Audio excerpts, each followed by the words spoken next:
to this growth, bro. Grand Rising. There's definitely levels to this growth. Yeah.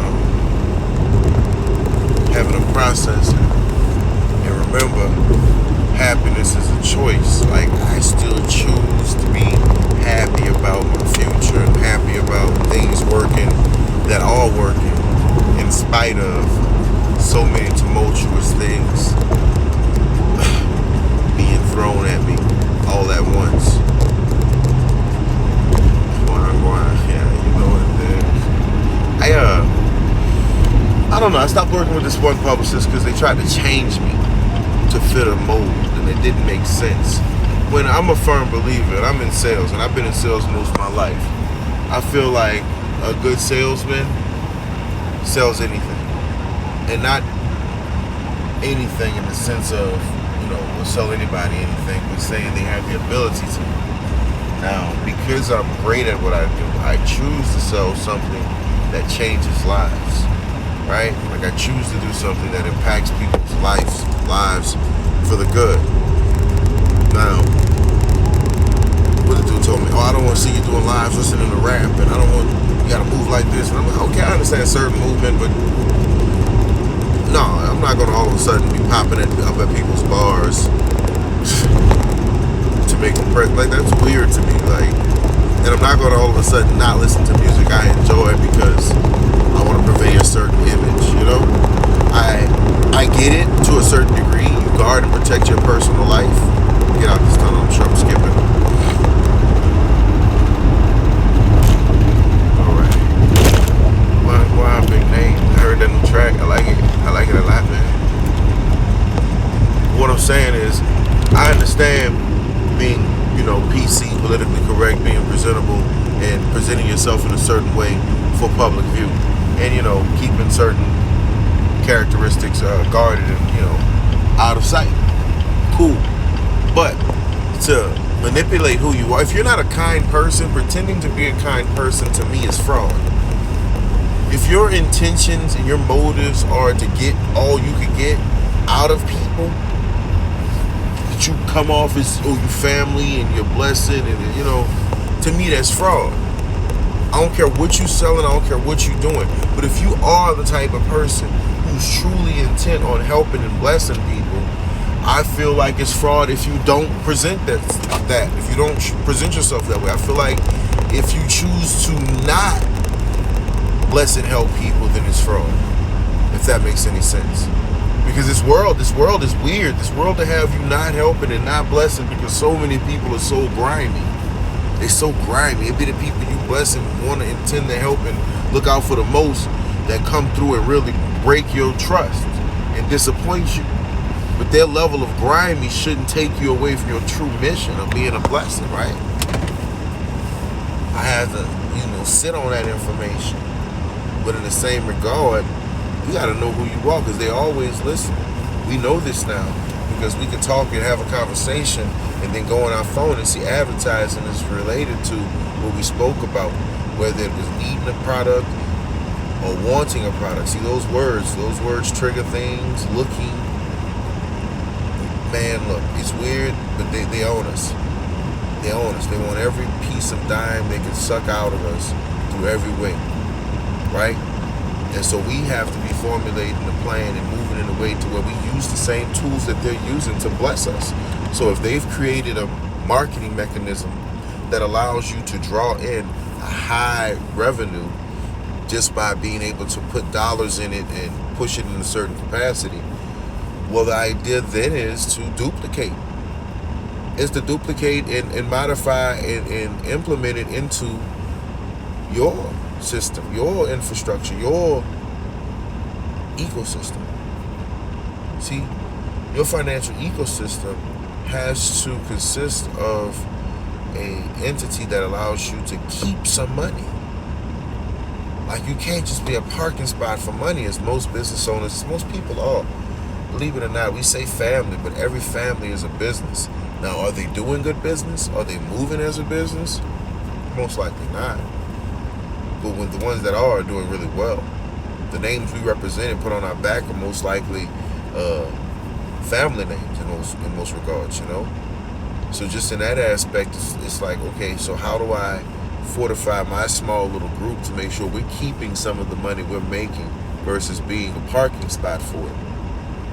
Kicking it out, getting it, and giving. I want nice things. I mean, I'm not materialistic, but I buy nice things. I don't buy a bunch of stuff, but I'm going to buy things of quality that last. They cost a couple dollars more than the cheaper things. Now, do I want a bag full of cheap things that's quite heavy, or a bag with a couple of quality things in it that's quite light? I can go work a bunch of petty jobs that pay a little bit, or focus on my one high-paying skill and allow it to bring me revenue in a compounded interest manner. So now if you do something and you tap out because it doesn't pay, and then you go do something else, and then you stop doing that something else, and you get back to that other something because you love that other something, it just doesn't pay you, so you have to keep leaving it. You have to understand you're leaving your interest. You're leaving your growth on the table. That compound interest that comes from doing something and doing it a lot. And in that regards, when you translate compound interest in that regards, it's called quantity. That in that regards, quantity works best because you're doing it so much, you're great at it. You're recording so much, you're going so live so much, you're getting comfortable with it. I'm not necessarily in the mindset of wanting to get comfortable going live. I want to remember to go live necessarily because ideally, this is what builds you in the algorithm on the Explore page that allows you to be seen more, to get your numbers up. So if you're building a brand or that requires viewership, or if you're selling a product online that just requires people to know about it, you want to start using some of these tools that have been developed, like the 7-touch system. And I'm going to say 7-touch system because that's what it was called at one time. But ideally, it's a multi-touch system. Let's just call it that, a multiple touch system. But you're going to be 14, 15, 20, 30 times touching these people with different type of marketing and in different ways before they actually spend $1 with you, because you're building trust on a digital platform. So that consistency has to lie within. And, helping people and having testimonials helps, obviously, and I'm working on that part. And it's not that I haven't helped a bunch of people. I've helped a ton of people. I don't feel comfortable exposing my clients. I don't feel comfortable necessarily getting testimonials and posting them publicly. I know that increases the business, and I'll get around it. Like, I have a couple other ideas that I'm going to go at far as when it comes to representation. But I like to keep my clients discreet. I like to keep them private. I like to keep them protected as much as possible. The beauty is when your clients are your friends, you're just protecting your friends. You're just doing the best you can do to keep their information and their identities exclusive. But if we're not thinking about this and thinking like this, who is? If your entity does not have an entity that thinks like this for you, that puts you in see, I learned good lessons. I learned beautiful lessons. So on a honor system, I had people pay me and I was wrong. And a lot of people paid me, but there was some people that stood me up. Cool. I expected that from those people because of the energy they gave me. I have great discernment. But ideally, if I would have just had my contracts in place already, which I have them in place now, that was an easy fix, right? But I could have avoided the back and forth with these people. And I had to check myself, and I'm better now. So it's like, you never have to have a negative interaction in business. Outside of somebody threatening your physical well-being and your family's well-being, there never has to be anger. You can always object positively or be positively objective in business because you can always implement contracts that protect your interest. And so in working with that mind and understanding that now, we start focusing on things that make us happy and exude positive energy into our lives. See, when you starve the problem tends to die. Believe it or not, it may heighten its aggression for a minute, but quite often if you ignore and starve the problem, and I'm not saying ignore in the sense of, so if it's a financial problem, clearly handle your business. But I'm talking about issues as far as people and things that are non-consequential to your finances or well-being. Sometimes you just have to cut cold turkey. Like, I quit smoking cigarettes 6 years now. Cold turkey. And I was done. I had smoked them for so long. I knew they were wrong. I hated them. I hated the smell of them. I hated how they smelled on my children. to the point where I wouldn't smoke them around them. I didn't want them seeing me smoke them. Like I had jobs that I went to that didn't know I smoked because I was just that, discreet in the way I would move when I smoked cigarettes. But I was able to cold turkey them, and I still craved them for a while. But the amount of money that I saved the first week I stopped, it was motivation. You say, oh, I'm doing it for my kids. No, I'm doing it for myself because I was able to start pocketing $150, $200 a week. I didn't realize I was putting out that much money, that much energy, that much time when I would go to the store to purchase cigarettes. I mean, literally, it would be snacks. It would be the sweet snack, the salty snack, the soda, plus the water, because we want to be healthy, right? Plus the pack of cigarettes. I'd usually buy an extra lighter because I'm one of them compulsive people who hate losing lighters, and I got out of that habit too. But ultimately, it was the idea that sunk in that everything I purchased from this store has a level of toxicity. I'm trying to say it right. To it. I'm paying for my own demise. I'm giving them my money to give me poison packaged in plastic. High fructose corn syrup, addictive like heroin. Like, hey, I'm not making this up. This is not one of those spiritual trips where God told me and I saw the light. No, this is just factual, actual stuff these people have had to admit through litigations in court and through public exposing or disclosing of information over time. You realize that they've always known the effects of certain types of food or certain chemicals in the food and what it would do to people and their bodies and their desires. So now we try to take control. We do not try. We work. We aim and we systematically take control of portions of our life. I like to think starting off with focus and self-control, but ideally finances falls right into that place, right? And I'm not a financial advisor, so I always tell people, look, I'm a friend that studies to win.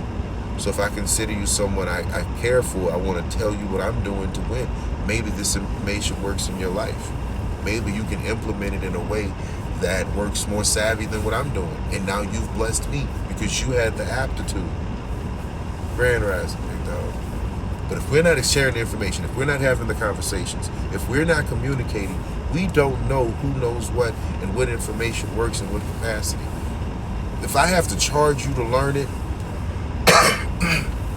if I have to charge you to know it, then I'm doing something wrong.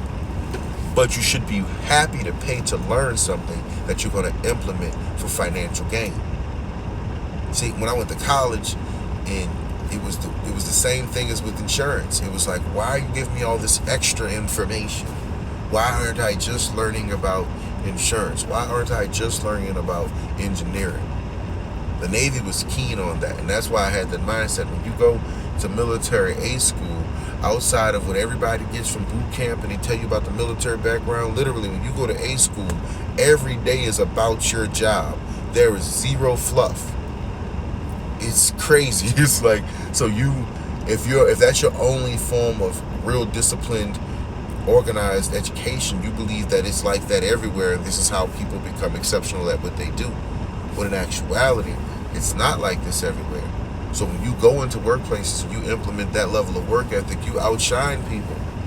But if you don't connect the dots for yourself, you're just another worker that's alienating yourself in a workplace, right? So the idea now is to communicate with other exceptional individuals to grow our network to where I don't have to take 12 months to figure out marketing. But I'm dealing with people that I can trust. See, I paid into so many lead systems, I realized that you can create your own lead system. Engineering taught me that. Though I may never go back to work as an engineer in the actual hands-on profession of electronics engineering, the skill set translates in a lot of ways when you talk about reverse engineering things and when you're talking about just problem solving in general. So as I said, and I problem solved the problem most of us had last year, which was prospecting people who weren't terrified to death, because so many people were pushed into scarcity and the fear mindset, and most of them never stopped working. Most of the established professionals never really stopped working. They might have changed their schedule a bit. They may have had a couple extra days off in the first onset of things, but most of them never stopped working. Though I had clients who fell off and didn't keep up with their policies, they didn't stop working. They made poor decisions because they're into making poor decisions. We make wealthy decisions when we decide to make wealthy decisions. It does not happen by accident. It does not happen because we necessarily hope for it. It happens because we work towards it. We study what are the wealthy decisions that we can make. I have people quite often ask me, what's the wealthiest decision I can make? Educate yourself. Like, what do you want to, what is not more evident than educating yourself on the things you care to invest in and grow in is the most wealthiest decision, in my opinion, that you can make, because once you're well versed in the language, you can write the contracts that garner you the wages you desire. You do not have to wait to be told what you're worth when you can set the bar and prove it with your product. You do not have to wait to be paid what you're worth when you can set the bar and prove it with your product. So my consulting firm do a lot of business coaching, and I turned a client down last week, but not because she couldn't come into the program, and yeah, I want to help, but because she's 24. And at 24, honestly, she can come in and get some life insurance, but she's unhealthy. She needs to get right. She's overweight. She's obese. And she's young, no children. I'm not being disrespectful. I'm telling you the truth. She's a young woman, 24, no children, very intellectual, very smart, with a lot of potential, but does not have discipline. She's not disciplined, and she is not trained in the way she needs to be. So what I tell the owner is she needs to make an investment in that employee's education. Once she makes an investment in that employee's education, I will then seriously consider taking that employee on as a client. Hello.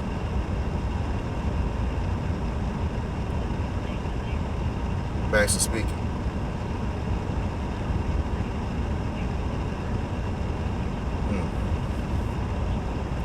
So, ideally, where this phone calls, you have to see that. You have to see that wealthy decisions come when we decide to make wealthy decisions.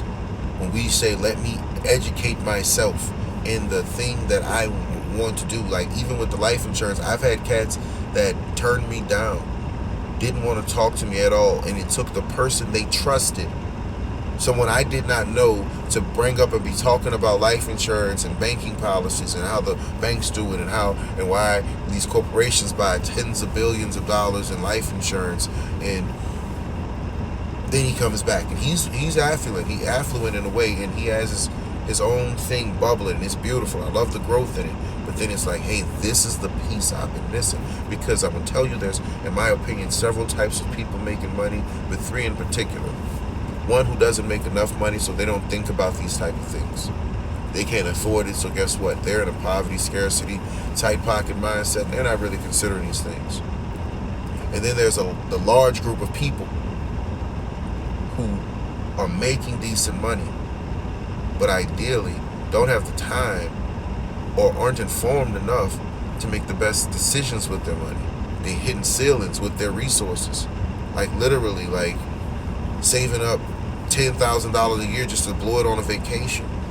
And I'm not saying you shouldn't go on that $10,000 vacation. I'm saying there's a better way to bank your money before you lose it or spend it. You can actually resource yourself. You know what? That's the idea, is to own your profits. I don't want to get all into it, but I want to be clear that if we're not thinking own our profits before we risk them, we're essentially risking the one thing we've worked so hard for. Who know that is not a necessary attribute of growth. You do not have to risk what you're working for. You can build a system where you protect what you're working for while working to garner more, while structuring your life in a way to where you're adding resources, people, systematically to grow. So, my assistance here, I gotta go. I Appreciate y'all sticking in with me. And I'm going to save this live. Y'all be blessed.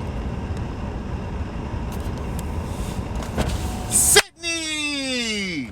Bong, chicka, wow, wow. What's up? I got to make a coffee. I've been studying, believe it or not. You ready for your test? Damn, why you ain't ready? You been studying. You fucking. I don't know where my keys are. Found them.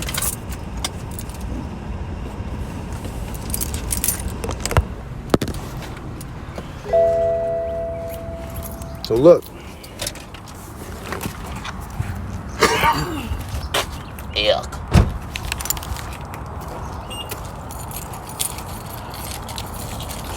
How's that earache? Still got it. Oh shit, you might need a week off of work.